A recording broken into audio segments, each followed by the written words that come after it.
Yes, that's right. We are back. Survivor Know-It-Alls here after episode number 8. Stephen Fishbach has still got it. Merge boots, baby. Wow. How about that, Rob? I won. We didn't even have a contest, and I won. Nick's exit is the most validating thing that's ever happened to me, maybe in my life.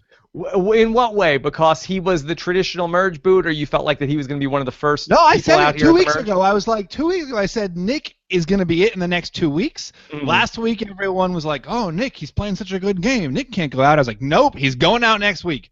Boom. It happened, Rob. Boom. All right. I want to give everyone listening, watching a heads up. I'm recovering from foot surgery, so I'm high on Percocet. So yeah. What? Steven's the best. Know-it-all. Severe gastrointestinal distress won't affect him at all. Yeah. So wait, hold on. So you had surgery on your foot. Are you doing okay? It was not staph, was it? It was not staph. It was not related to what Neil had. It was not Mount St. Fishbach, but it was just a busted up toe. I had it when I was out there. It wasn't a Survivor-related injury. Survivor didn't help, but it was I can't blame CBS for this. Okay, it's the one thing. All right, so we got a lot to talk about here. Big episode tonight. Crazy episode. Fun episode. Lots of fun stuff. Yeah. Season is still delivering. That we are moving along a really exciting vote, and we have a lot to talk through. Who were the big winners and the big losers of the night? Where do we go from here? All that and much, much more here live on the Survivor Know-It-Alls. Of course, coming up on Thursday. Very excited to get Nick on the podcast tomorrow morning. We'll have our exit interview with Nick, hear what he has to say about all of this. That should be fun, right? Yeah. Nick is, we've given Nick a hard time. I've definitely given Nick a hard time. I thought he was a great character. He seemed to be having a lot of fun out there. He seemed to, even tonight, even when he was like, yeah, I'm being a jerk, and I probably shouldn't be, but whatever. It's not great gameplay, but it's great television. And it was really a joy to watch him play. And he knew the game. He knew the game well. He was not executing that well, but he was having fun. Yeah, and it was, all in good fun. Nobody got hurt. It was good TV to watch. I think everybody that's a fan of the show thought this was a fun episode tonight. So all good stuff all around. And then, of course, we'll get to our recap podcast. How about Chaos Cast on the recap? Whoa! Yeah, how about that? Very exciting. Whoa! That'll be good. Get her on there. She knows from Merge Chaos. I feel like Chaos Cast is actually exactly the person you want for this episode, where Sydney is part of one alliance, and she says, "Nope, going over to this other thing. I'm going to go do my own thing. Going to mess it up." And I think it was for a very similar reason as Cass, where Sydney, like Cass, was not. We'll obviously talk about this. She was getting bad vibes from her core, and so she was like, "You know what? I'm not. This is not working for me." Yeah. Perfect time to talk to Cass almost any season around this point. So very excited to talk to her. And then also voicemails with Akiva Winokur coming up. That we recorded our recap of the 100th Seinfeld episode. That's going to be coming up for you guys. I'll post your recaps. And Steven, I'm about to blindside you here. Here comes a total blindside. Total blindside. Are you aware that this is the 100th episode of Survivor Know-It-Alls? Whoa! This is crazy! No, I wasn't aware. And on what top are we doing of that, do we have a special guest? Hold on. No, it's you. And on top of that, this is also tonight the 100th podcast you and I have done together. Wait, how is it? Is that true? Yeah, there were that many guest stars? Well, duh, it's the 100th Know-It-Alls. But there have been a few ellipses, yeah. There was a whole season where Steven wasn't on the show. There's been other nights where he's not here. Rob, I feel like this should be more about us and less about anybody else. Should we just take a moment and share and chat? Yes, happy 100, Steven. Oh my gosh, that's crazy. I wish I had a cupcake. Yeah, a muffin, how about? Yeah, or a muffin. or a muffin, either one. Yeah. What does muffin think, though? Who's muffin? Yeah. So happy 100. We'll keep it 100 here tonight as we break down a very exciting episode. So yeah, very happy anniversary to you. Yeah, happy anniversary. Wow. This is really special. I feel like we should have, a bottle of wine. Something... Yeah, okay, one day we will. We'll celebrate next week. 1 week from tonight, we'll be together live for episode number 9 of Survivor Kaoh Rong. We'll be at Caroline's on Broadway. Not a special 101. We'll dress in Dalmatian costumes. How about that? Okay. All right. All right, there we go. So let's get into this for next week, the highly anticipated Know-It-Alls 101. But here we are tonight on Know-It-Alls 100. And Stephen, this really was very, very interesting. Where do you want to take this from? Because there's so many different moving parts. I guess that you mentioned Sydney. Let's talk about it from her perspective. She seems to have a pretty solid position here at the final 10. She's with the Braun group. She's in that 7-person majority. Seemingly, you would think that she could run the numbers down a little bit here, but she is so turned off by Nick and what he's doing, and she's not really loving Jason and where she is with Scott. So she's going to go out there and freelance and bring in Debbie and bring in Aubrey and get, working with Michelle and with Julia, although it doesn't seem like she's the one who owns that relationship with them, which could be a potential dicey situation for her. What do you think about this move for Sydney? Well, so let's set it up a little bit more, right? She's been with Jason and Scott since the very beginning. Their proposed final 7 is the 3 of them, right? Scott, Jason, Sydney, and Braun, and then you have Ty, Julia, Nick, Michelle, and that's it. And, I think Sydney was sort of part of that core Braun group, but she's seeing that the guys on Braun are spending a lot more time with Nick now, right? And Ty is friends with Scott, Julia's tight with Scott, and now Sydney is seeing that she's on the outs of her own sort of core alliance. And when the fact that, like, Jason and Scott are palling around with Nick, Sydney was wrong, right, about the boat thing. The girls go out on a boat. They come back. Nick goes talk to Julia. Sydney gets paranoid. You guys are checking up on me. That's not what happened. But she's right about her core read, which is that the guys are operating kind of and keeping her at a disadvantage. They're working more with Nick. They're sort of pushing her out. Even last week, Nick, when Jason said to Nick, when Scott said to Jason, Nick, and Ty has an idol, he specifically said, don't even tell Sydney this. So I think Sydney's correct that she needs to somehow get herself back into the core of the game by making this move tonight. She does that. She upends the game, and she's still got that core Braun strong, but she's also the one who's founding this all-women's alliance.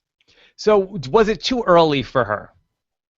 Because to me, I feel like that I love the move for TV. I wonder if this is too early for Sydney to make this move, because it feels like to me this is the kind of move which really shakes up the game and maybe completely cripples like what Jason and Scott was going to do, but not the kind of move that results in Sydney winning the game. But this is her chance when she has the 5-5, right? This is 5-5 women's for the women. If you're not too soon in Survivor now, you're too late. I think that at the right time, everyone's expecting it now. This is not. This is super new school Survivor, right? Where everyone knows, okay, final 7, we know something's going to happen, or like, okay, this is the last person there. We know to expect it, and they're on their guard and they're controlling against it. You have to be a little early in order to make things happen now. When do you think would have been the right time?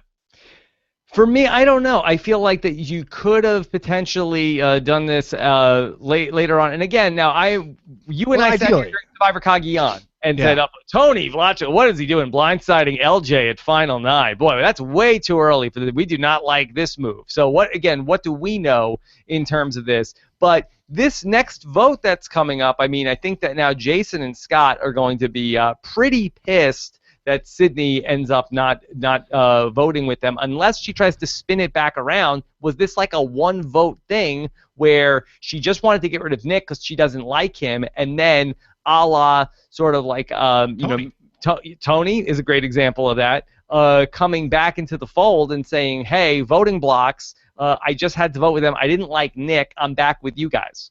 That's what I liked about this move, and that's why I think it's great, is because I think she can go back to Scott and Jason and say, she's expressed her discontent with Nick. I think she can go back to Scott and Jason and be like, I told you I didn't like him. I got rid of him. I'm still with you guys. And that's why I think it's great, because now she can kind of still move between these different alliances. The other thing is, what are Scott and Jason going to do? Sydney's effectively isolated them from all of their allies. Michelle and Julia have just voted against them. They can't come back and Nick is gone. And Ty, we don't even know what Ty was doing. We need to talk about that later. Ty cast a vote against Jason. I'm assuming that's because maybe he promised.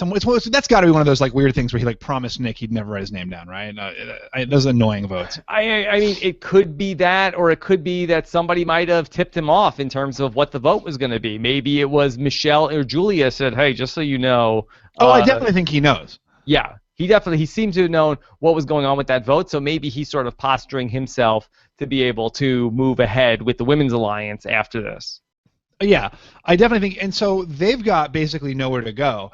The only thing they have is the Super Idol, which if Ty is not with them, so I think cutting the legs out from under Scott and Jason is the best move for Sydney because then they're relying on her. So what is the next move for Sydney then? Okay, so she gets Nick out of the picture and removes the idea of, okay, so the men are going to bro down. And again, I don't know how that seems like a threat for down the road because there's only 4 of those guys, so not until you get down to 7 do you really have to worry about that. But she gets rid of that threat. Nick is gone. She doesn't trust Nick. Do you think that she goes back to Jason and Scott and tries to rekindle Braun, or does she move forward with the women now? I mean, what I think is nice is that she has the maneuverability. I mean, with the women, she's got herself. I mean, she's the hinge with the women, right? You got the 2 brains in her and the 2 brawn in her. I'm sorry, the 2 beauty in her, and that's an ideal position to be in. So to be at that third person where both sides are going to be looking for you in the final 5, to go against the others, I think that's a pretty strong position to be in. So I think that might be the move, but who knows what the. But wait, I really want to get back to what you think the best time, the whole too soon thing, because that to me is really interesting. What is the right time to make this move for Sydney?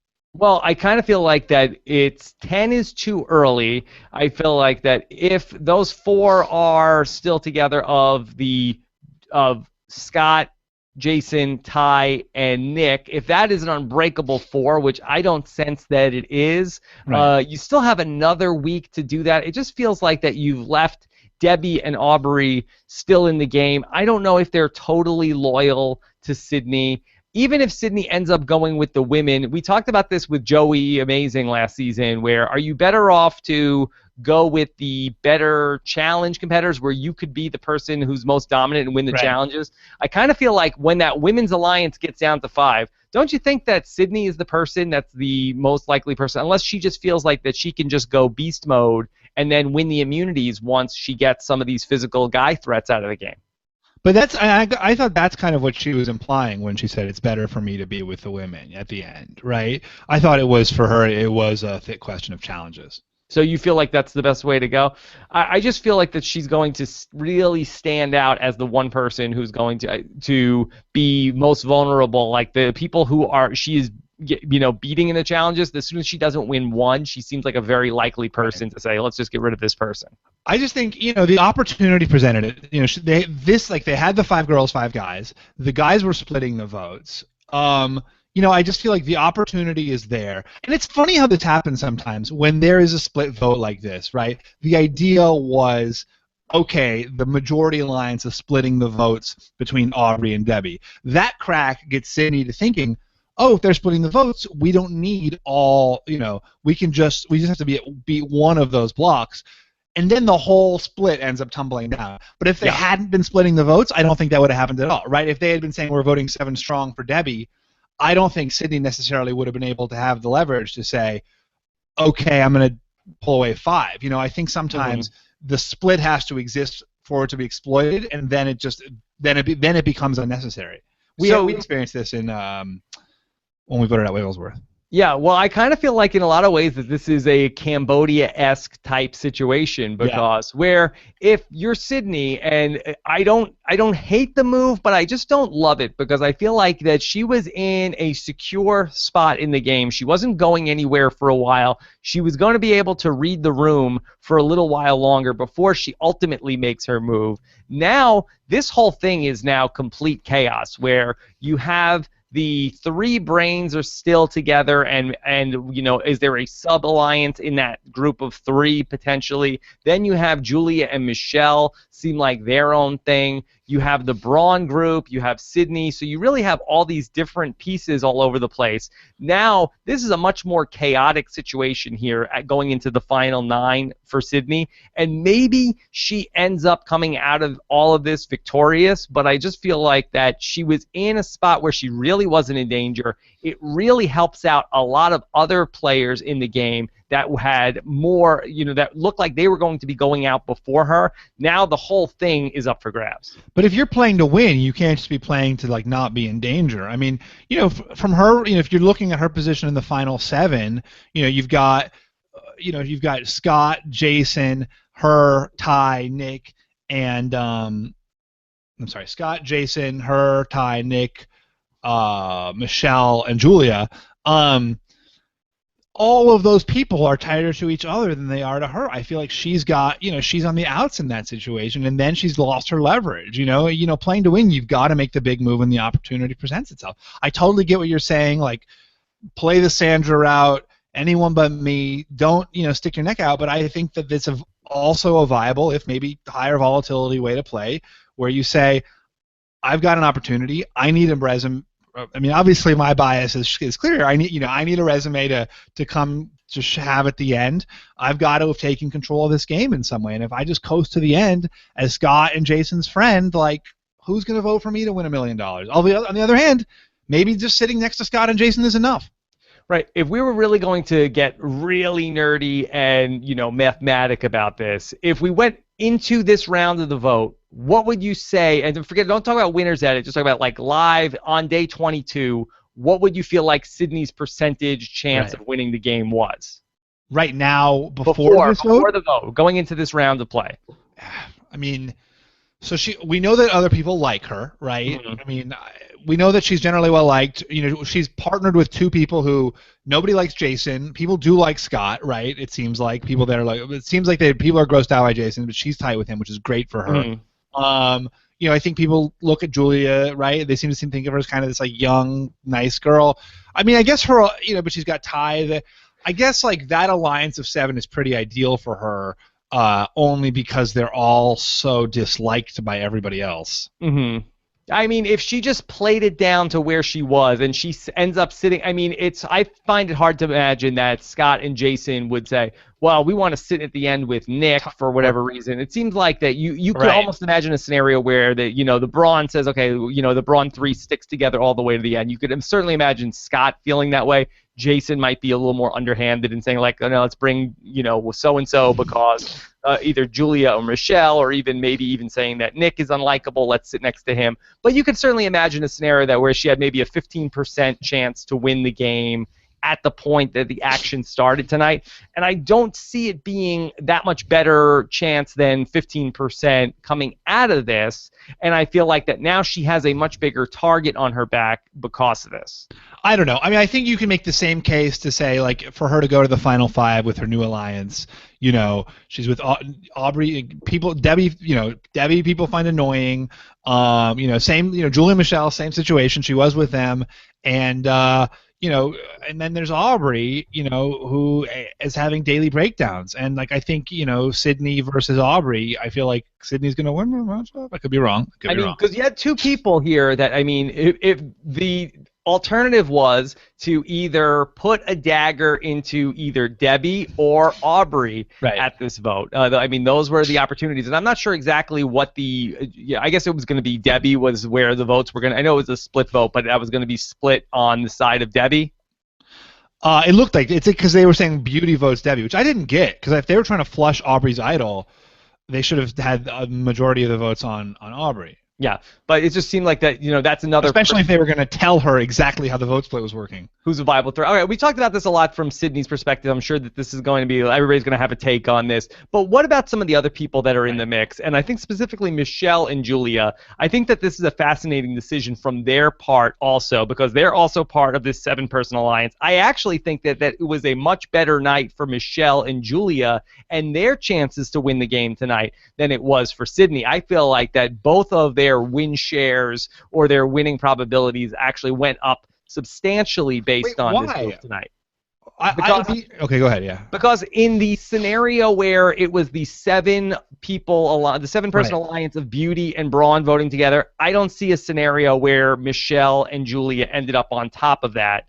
Whereas it's the Beauty, it was final seven. The Beauty sticks tight and votes out Braun, and then you have Michelle, and nobody wants to go to the end with Ty. So you have Michelle, Julia, and Nick. I mean, but there was really no evidence to show that the Beauty was sticking together. Yeah, but there's no evidence to show any of these scenarios. They're all speculative. Yeah, but I don't think that was being pushed ahead in the narrative of that Beauty was a type 4. It seems like that they were all selling each other out, and that, well, we can certainly ask Nick if that was something that was talked about tomorrow. But I feel like that now Michelle and Julia, that type pair, has now sort of been freed up, where they do have some options of, they've got the women's alliance thing that they could be moving forward with. They could end up reconstituting with Jason and Scott. We saw Julia talking about tonight about how she's really tight with Scott, that's her person. But she also says Jason will be gunning for us if we I don't see, I feel like the arguments you're making, but they're not going to get blamed for this. You think so? That's where you think it is. Do you think Sydney's going to be the one who's blamed?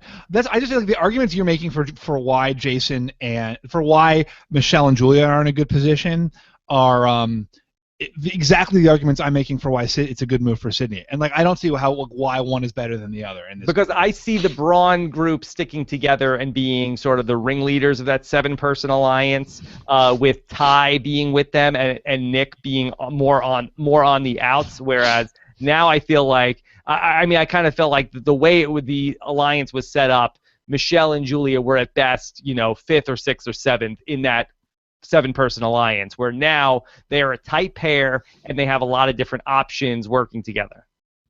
Yeah, I don't know. I mean, I feel like it's really strong for Sydney. I mean, in some ways, not being in a pair. Everyone else is in pairs, and she's the one floater. That can be very powerful, right? When you are, everyone knows now. It's everyone knows now how to target pairs.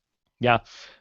We'll see. It's going to be really, really fun to watch how this all plays out, and good discussion so far tonight. What about from Aubrey and Debbie? They both end up saved here because of this and end up in a decent spot. I mean, I think that their stock has to be back on the upswing after sort of really being at the bottom probably after Neil went home. Yeah, and I think this is exactly what we were talking about last week, right? Where if Neil had not gone home, then Braun and Beauty would have voted together, and then that alliance might have been more secure. They might have voted together again. And I really think that missing that opportunity to vote together, missing that opportunity to kind of bond the alliance as an actual thing, it's what Scott said, right? Jeff asked Scott, how do you stop alliances from crumbling? And Scott said, don't go 6 days between votes. And I think that's really true. There's just a momentum to the game where people want to scheme and people want to make moves, and not getting denied that opportunity makes people spin a little bit. So for Debbie and Aubrey and certainly for Joe as well, this is best case scenario. They go from being the definite targets, and I also think once one of them had been voted out, it becomes then the next one would be next on the list in a way that's not true when Neil is pulled from the game magically. Let's talk about what's going on with now at this point. Joe, he's still there. I mean, is he just do you pencil him in for Final 5 at this point? Yeah. Who's going to spend the vote to vote Joe out? Is he just like the Dan Lembo now of this season where he'll just be around forever? Did he vote? Who did he vote for? He voted with the Women's Alliance. It was the women plus Joe. Yeah, I think Joe's in a great spot, right? No one, although, you can also see Joe just because he's kind of irascible. Sorry. Irascible. My brain is a little bit juiced up. He's you can kind of see him doing something terribly wrong, right? At a certain point, getting irritated at someone and trying, for not sticking with the plan. I'm not sure. All right, speaking of sticking to the plan, let's talk about this whole thing that happened with Ty at Tribal Council, where he ends up volunteering all this information about the super idol. And yeah, I hear there, I don't know if there's idols, and I even hear that there's a super idol in this game. Yeah, two of the idols together. But it seemed like other people had heard of it. It wasn't. This didn't seem like Ty was bringing news. Very perceptive, Stephen. It seemed like Debbie knew about it. It turned into like a whole thing. Like, well, Julie, I guess if you don't know about it, you're not talking to the right people. But it did seem as though that was definitely something that was talked about to everybody else, almost except for Julia. Did you feel like that Julia flipped her vote at Tribal Council because of that conversation? Is this another situation like we had a couple of weeks ago? Because it seemed like Debbie was trying to sell her. I felt that vote was locked up. I don't think anyone flipped. If Joe was voting, I mean, Ty voted for Jason. I feel like that vote is locked, 100%. So is Debbie just trying to sell the fact that, hey, I'm going home tonight, so I got to really fight for my life at Tribal Council? I thought she was, that's exactly what I thought Debbie was doing. I thought she was, like, pretending to be the person who was going home, and so, like, she was playing the part that everyone expected of her based on her presumed, targetedness. Okay, so who was worse in this episode? Was it Ty, who talked about the super idol when that was not public information, or was it Nick talking about how that it's going to be one of the brains going home? Both the best part of Ty and in the challenge. God. And first of all, the best part of the Ty thing was when he tried to backpedal, and he was like, "Oh, I don't know, maybe someone was lying to me. I don't know anything about it. Someone said it," and I was like, so ridiculous. Yeah. But no, Nick was really bad because when. First, the kind of like cocky gloating at the challenge and at Tribal, those were bad. I thought for Nick, but I thought even worse was when he pulled Aubrey aside. And at first I was like, this is a really smart move for Nick. Aubrey's at the bottom. Why not try to like get her to be loyal to you? Create a bond here. Act like you're her savior. Maybe you're getting something started. But then he just like he both. Tells her all of the plan, including where the vote split is going. We're splitting the vote. It's you and her. He gives her so much detail that if she did have the wherewithal to like create a counter alliance, she would have the knowledge to do so. By telling her they're splitting the votes, by telling her, where the votes are going, Nick is giving her the power to just pull over one or two people and undo it. And he's also kind of like condescending to her, right? And that like, if you're trying to create a secret alliance with her and act like her savior, acting like a jerk to her is the wrong way to do that. I mean, I feel like that he was doing it somewhat tongue-in-cheek. Like, I mean, he called himself out like, yeah, I'm being kind of arrogant about it. Yeah, but she also thought he was being arrogant. I mean, that's a good question for Aubrey. How much was it a turnoff? I mean, what was Aubrey going to go with this idea before this better option came along? It seemed like that she was fine to go along with it. I mean, the funny thing, like Nick said, like in his confessional, I'm being a jerk, but there's nothing she can do about it yet. Like, why are you setting yourself up to be blindsided? Why it seemed to make almost no strategic sense why he was calling out the move to the if he was trying to set something else up where one of the brains wasn't actually going home, but he still wanted to split vote to do that. That would make sense to me. But based on what he wanted to have happen, I don't really understand the strategic move. I did that. I mean, we've seen that happen sometimes. I think when people like try to build relationships with a person going home, acting like their savior. Mm-hmm. I don't know if it's ever effective though. I mean, the 3 times that I know about it, it was when, that's why Tyson flipped his vote, right? He wanted to like save Parvati or save Russell and like be his savior in Heroes versus Villains, and that worked out disastrously. When I told Abby that I had saved her at one point, and that was a disaster for me. It never works, I don't know. There's something there. The one thing I could say that the reason why he might have been doing it is because if he wants to be seen as, the #1 foot soldier of Jason and Scott, sort of being the guy who is like really saying like, hey, brains, you're all going home. Like, I think that maybe being that person, if you're trying to be a person who's pledging the Jason and Scott fraternity, that does seem like a move you might want to do to endear yourself to them. Oh, I thought it was the opposite. I thought he was trying to get control of Aubrey. Like, no. I'm talking about where the public sort of like, what he says to them. Right, a brain's going home tonight. There's nothing you guys can do about it. Like making himself come off as being very unlikable and not somebody who's seen as a jury threat in the eyes of Jason and Scott. But that's not what he himself said, that he was doing it because he wanted to benefit from them going home. You know, he's like, if a Brain's gonna go home tonight, I want to be the one who benefits from that, so I'm gonna like use Aubrey. Sure, that's in terms of telling Aubrey to split her vote. I'm talking about like him publicly saying in front of everybody. Oh, but was it in front of everybody? Oh, I mean, he both at the immunity challenge. He said, "Hey, okay, I'm sorry. And also at tribal council, he also was saying. I'm sorry. I missed your transition. No problem. A little bit out of it. Yeah. Why be? I kind of thought he's just like having fun. I thought he was like chewing the scenery a little bit, and, you know, in a way that is not great strategy, but is like fun television. Yeah. Okay. What else from tonight's episode? And also, there's just arrogance, right? Like that's the other thing. Like, I even thought even more than when they were saying it at the when, you know, at Tribal and the challenge, when they step down from the challenge, and Nick's like, well, I hope it doesn't bite me in the butt, and Scott's like, don't worry, buddy, it won't. Like that to me was even more arrogant than like Nick being like, well, it's one of the Brains going home tonight, because it was just kind of like, it's kind of those like muttered conversations that are even more, you know, self-satisfied than like the grandstanding conversations. Yeah. Okay. I liked your tweet tonight that you said that it's always a great idea to tell the enemy your strategy just when you have them on the ropes. It always works for a Batman villain. Yeah. It really didn't Nick seem like a Batman, and someone else said a Bond villain. It really does seem like didn't that was what it seemed like? Like he like laboriously laid out his plan to the person going home. Yeah. Very good stuff. All right. You want to get into some of these questions? Oh, yeah. The only other thing I wanted to say was I thought one other thing that I really liked that Sydney did was she locked up Aubrey and Debbie before she went to Michelle and Julia, right? And I think that's really smart, like to get the people who are not your allies to agree to the vote and then go to your allies with the plan to flip. Because I think it's important to like have because when you go to the people who are part of the core alliance, they're going to be nervous. They're going to say, I don't even know if this is going to work out. But if you can say, oh, I've already locked up the others, then that's better than coming to them being like, oh, yeah, I guess we better talk to those others. And there's like confusion. I think coming to the people who are going to flip, talk to the people outside the alliance before going to people inside the alliance. I thought that was a smart move.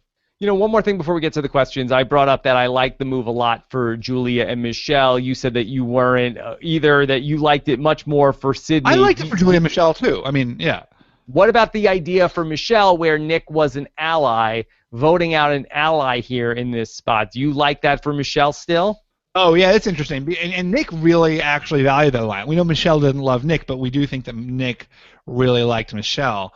Yeah, you're right. Like, to vote out someone who thinks he's working with you, good point. Yeah, I don't know. We'll see. I mean, it's really like, you know, there were pros and cons for a lot of the people involved with the move. Like, I don't think it was just like a clear, like, you know, black and white issue of like, oh, no, this was definitely a good move for all the people involved with it. Obviously, for Debbie and Aubrey, no question about it. For Joe, no question about it. You know, great move all around for them. But I think that there's still, you know, there's pros and cons with the Sydney, Julia, and Michelle part of it. I just think especially Julia and Michelle, to go to the final seven with all of those big physical competitors, and then Ty, who's like the jury threat to end all jury threats, like they couldn't be in a better position. You know, no one at final seven, who's going to vote for Julia and Michelle when the other people left in the game are Jason, Scott, Sydney, Ty, and Nick? You know, like Julia and Michelle are guaranteed a place in the finals. With could they win it? Could they win it in that scenario? Yeah, because you got Nick and Jason. You know, like you win. That's it. I don't know. I like it more for them because I kind of feel like that they can get now further in the game, and then they still have each other to sort of flip the numbers against a less structured group. I think that she can. They now have other moves they could make. They could pair up with Debbie and Aubrey at a certain point. I think that they still have those possibilities left in the game, whereas I think it was much more of a drawing dead situation for them, going down to where maybe, you know, they have like a upside of Natalie Tenorelli, but I don't know if they have winner upside. I don't know. I feel like that they were in a great spot there, and I feel like Sydney now is. We totally disagree. Okay, good. That's fun. That's what people like. All right.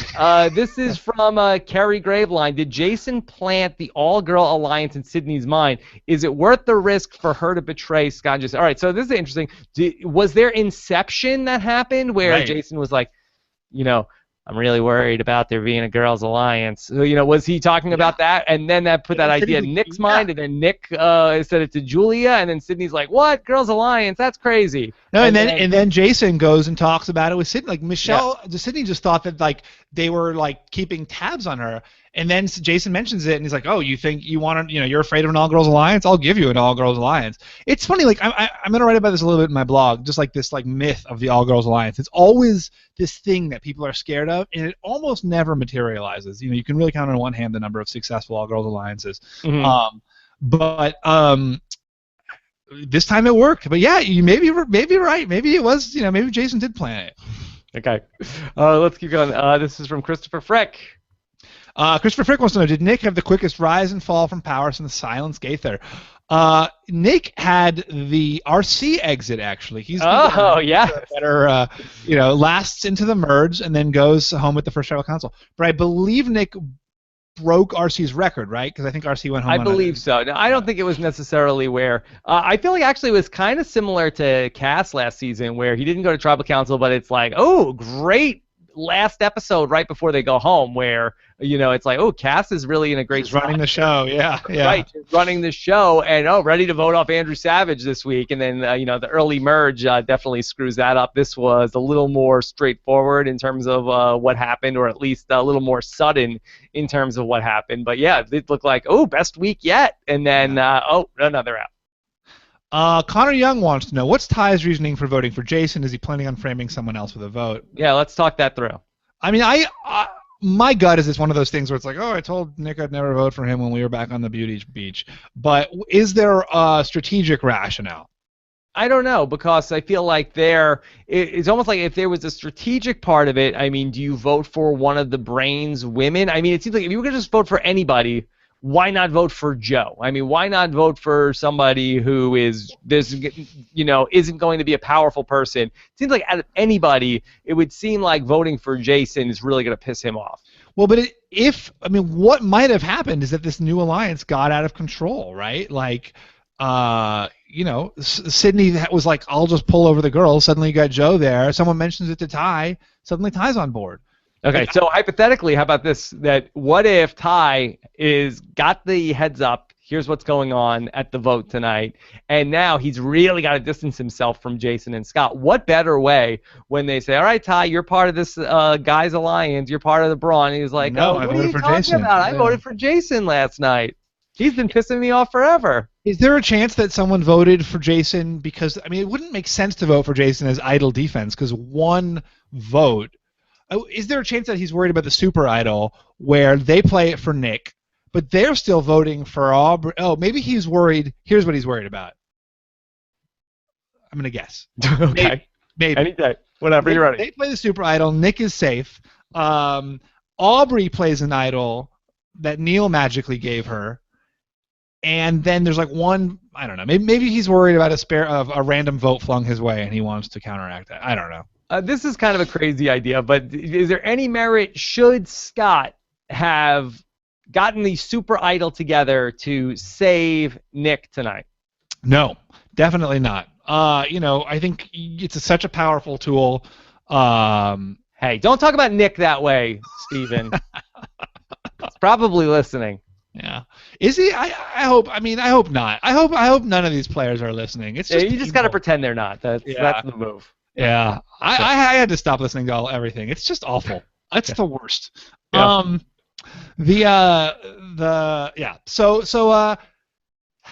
No, I think not, right? You don't think so? No, probably not. But if you were that concerned about the Women's Alliance and then it's like, it's happening! It happened! At that point, should the guys freak out and put the Super Idol together? I think it's an interesting discussion. Yeah, but you really have to know where when the votes are coming out, you're kind of like, well, your head is spinning. And they definitely know this was not a 5-5 vote, right? This was they had 3 or whatever with them. I mean, how much time do you have to do it? Like, let's say in that situation, and I don't think they should have done it, but it would have been interesting to see. So, because the commercials were like, this week, Tribal Council will blindside you. I was like, oh, okay, well, what's going to happen? Then I was kind of thinking, like, okay, well, obviously Nick is going home here, but then maybe we're going to get the Super Idol after all. That's what I liked. I felt. Oh, go ahead. Sorry. I didn't feel that blindsided by tribal counts. I kind of felt like the Nick boot was sort of, pretty straightforward based on what we saw in the edit.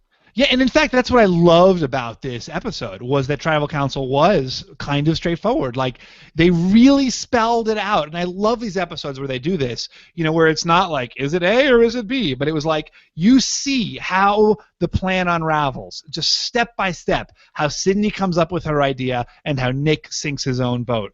And you just see it unfolding in slow motion over the episode.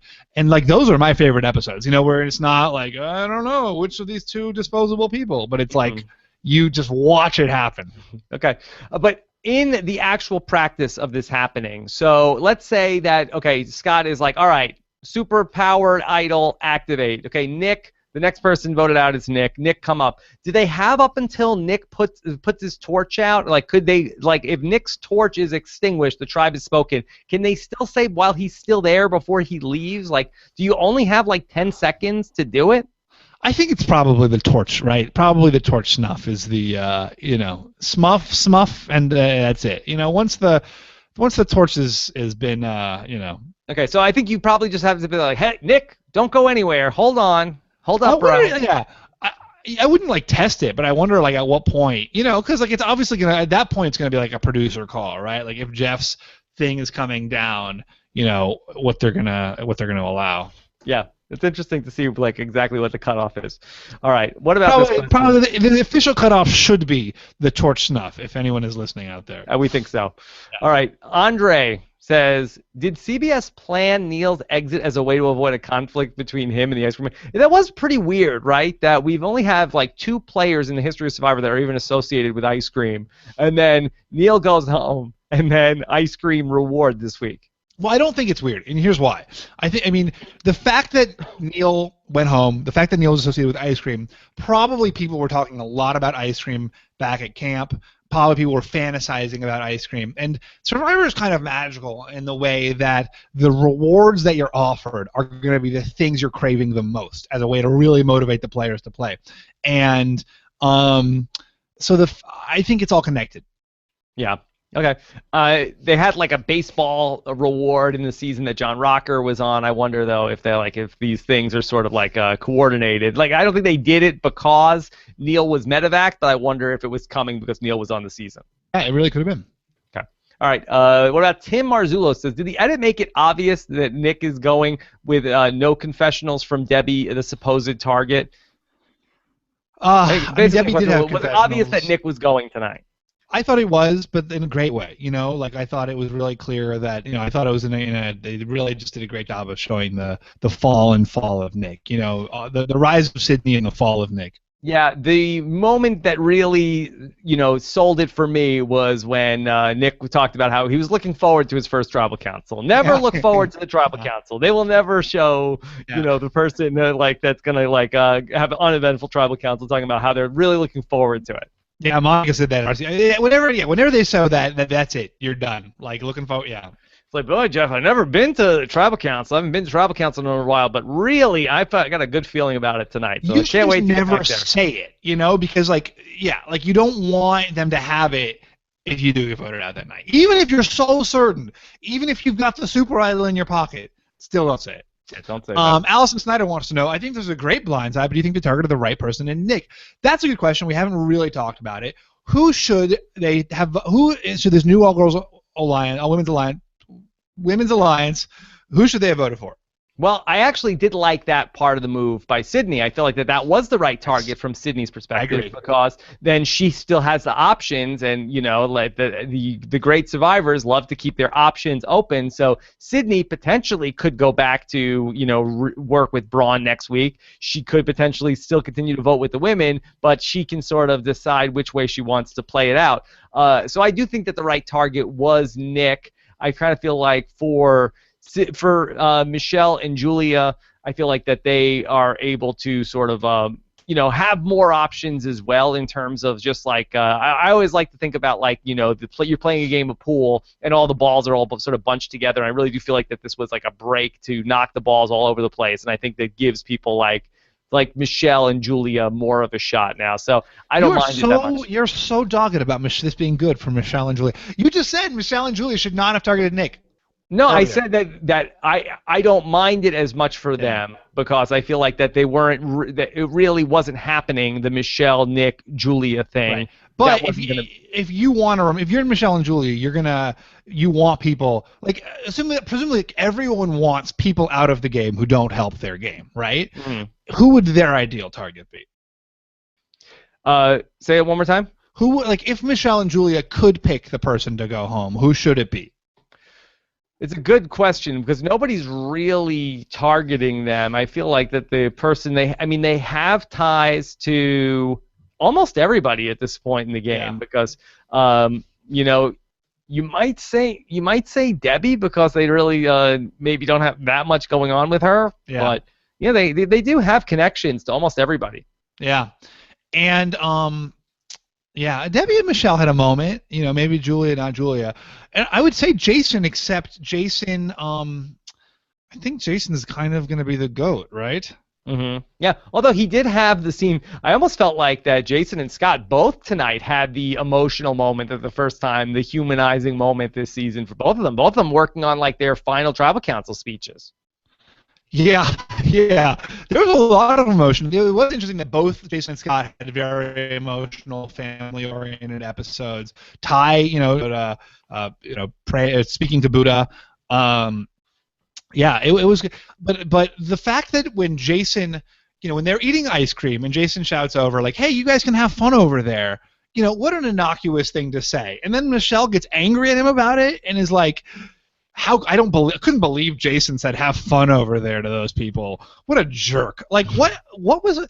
A, like what is she actually thinking when she says that? And B, like that is a loser's edit, like that is, I tweeted this, like that is when, there's no way Jason can win when he says something as benign and good-spirited as enjoy yourselves, and he gets like people talking crap about him as a result of that. Like that is a loser's edit. Yeah, don't tell me how to act, bro. What was? Or don't tell other people how to act when I'm already enjoying how they're acting. They're acting fine, bro. Yeah, but like he was just like saying have fun, and I feel like everyone in that situation would also say the same thing. They'd just be like, listen, you guys enjoy yourselves. Don't be, don't consider us. And she's like, how dare they enjoy themselves? What?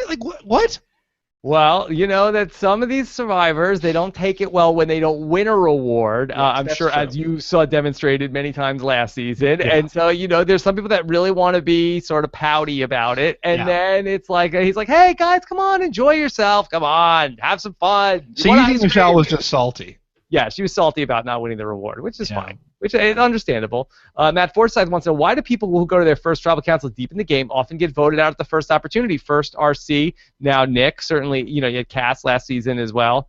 I do think that I think that's it. I'm trying to think. I think there's some other people that we could certainly look it up. I mean, I do think in the case of somebody like an RC, it's an anomaly. Okay, they would have been voted out at their first tribal council, possibly, if they just would have gone there. In the case of Nick, I think that's probably the same thing. With other people, it just works out where they weren't in danger at that point, but then it turns out that so.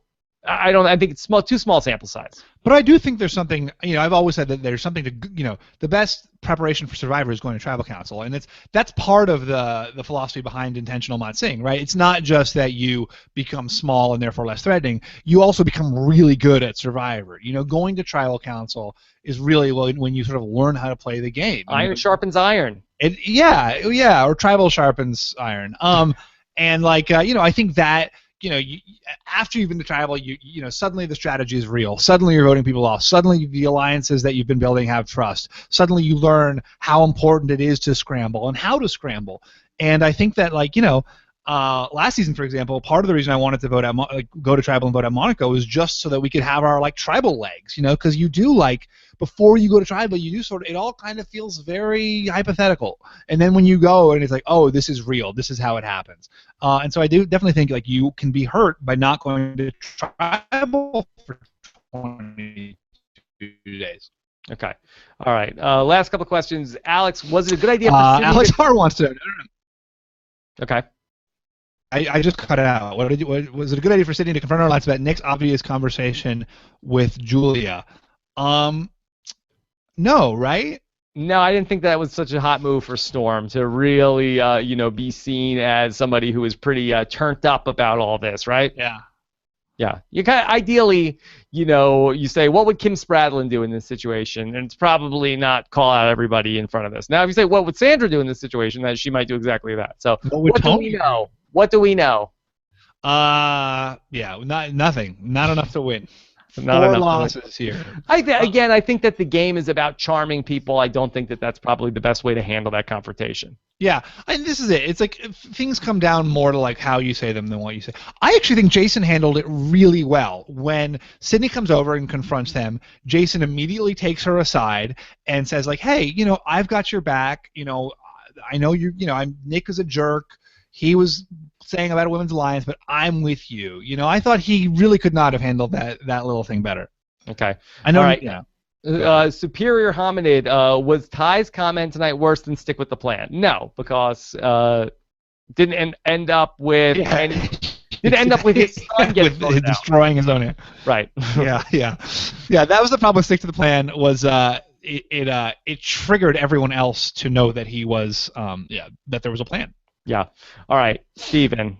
All right, let's have our final word on this Sydney. Who was this best for tonight? For the people that are going to be leaving comments at the end of this, do you want to one more time make your case for Sydney? Yeah, and again, I'm a little loopy, but nevertheless, I stand by the Sydney thing. Sydney, first of all, this is Sydney's signature move, right? Sydney has so far been the third to Jason and Scott. Now she has created an alliance, and I really believe that going into the finals, you want to have made an alliance that's yours, so that you can show up there and say, "I built this thing. I did this thing. This is how I was in control of this game." I think she did it without, with getting enough people on board who are in her boat, so that suddenly it's not she's going to be the one culpable person, right? She's got Julia and Michelle with her, who are also blindsiding their alliance. Somehow she's also got, she's got Debbie and Aubrey with her, who have nowhere else to go. And somehow she may or may not have Ty with her as well. I think if Sydney goes to the end with the girls, she's the middle person in a set. And we've always said when there's a 5, you want to be the 5th. You want to be the one person who's not part of a pair. That's a really strong power position. And so in this 100th episode, as you go off the rails and choose Michelle and Julia, I'm curious to hear what your thoughts are. I think the history of Survivor is littered with players who made their big move somewhere along the way, which opens up the doors for other people to win. I think it was a great night for Julia and Michelle. I think it was a great night for Aubrey and Debbie. I wonder maybe was, either one of these two pairs perhaps could be the Stephen and JT who get to the end of this thing where they did not have an obvious path to the end. Now, I do think that the playing field is wide open, and I feel like where there was almost no path for Debbie and Aubrey or Julia and Michelle to get to the end before this move, I now can see a path where either of those pairs, specifically for Julia and Michelle, to move forward, and I think that they both have a shot now. They have a break for daylight where I think that they would have been picked off probably before Final 5 for both of them before this. And I think that Sydney is probably going to get caught up because now, can she be trusted moving forward? And did she expose herself as a huge physical threat tonight after that challenge as well, Stephen? Everyone knows Sydney's a huge physical threat, and she didn't win. I think that So wasn't it better for her to be under the radar as a huge physical threat? I just don't believe that. It's like people say about Joe Englund. Oh, he should lose a few challenges because then people won't know he's that good. No, we're still going to know he's that good. He just happened to lose a challenge. Right, but so he's winning challenges, and then also if he's making big moves where he's flipping around on alliances too, at that point, doesn't he become even more exposed? Right. I hear what you're saying. I just don't. No. I mean, I think that it's not like Sydney's not like. I just said it's like Joe Englund. Now I'm gonna say she's not like Joe Englund. Where it's like she she's not the like. There's a lot of physical players out there. You got Scott Pollard out there, right? He's a professional athlete. You've got Jason. He's a professional bounty hunter. I don't think it's like that for her. All right, the best part of all this, we will be together in person next week to see how it all plays out in front of the audience at the Caroline's on Broadway to see what happens next and who goes home next. So it'll be great fun 1 week from tonight. So no live show next Wednesday night, but we will be recording the video once again, and we'll try to get that up for you guys by Thursday morning, audio and video. Once again, Stephen, who's getting the fishy tonight when your People blog drops? Well, it's Sydney. Oh shoot! I mean, like you have to read it. Yeah, well, we'll find out why and leave comments and stuff. Yeah. Please leave comments. Leave comments on my blog. Leave comments on the know-it-alls. I love them. I read them all. I like to engage with them. You're very responsive. Oh, thank you. Yeah, and especially when it's like an interesting debate or I love that. And Rob, happy 100 to us. Well, happy 100 to us. Happy 100 to the Survivor Know-It-Alls. We'll be back together for podcast and Know-It-Alls number 101 1 week from tonight. Very excited. Can't believe we did it. Who would have thought? We were just a podcast in a dream. Yeah. Mike in a dream. That's right. That's right. All right. So all good stuff. What's the hashtag? Happy 100? Happy 100. Happy 100? Happy 100. Yeah. Okay.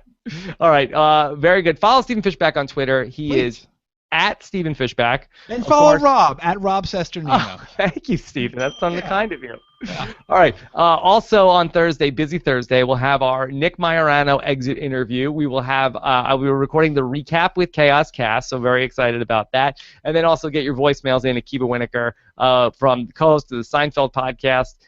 He's also closing in on the 100 podcast with me club. He will also be in that rarefied air soon, and we will take your voicemail. So get those in robbinswebsite.com/voicemail. Looking forward to a busy Thursday and your comments on robbinswebsite.com. Take care, everybody. Bye. Give my love to Cass. I will. Bye. Bye.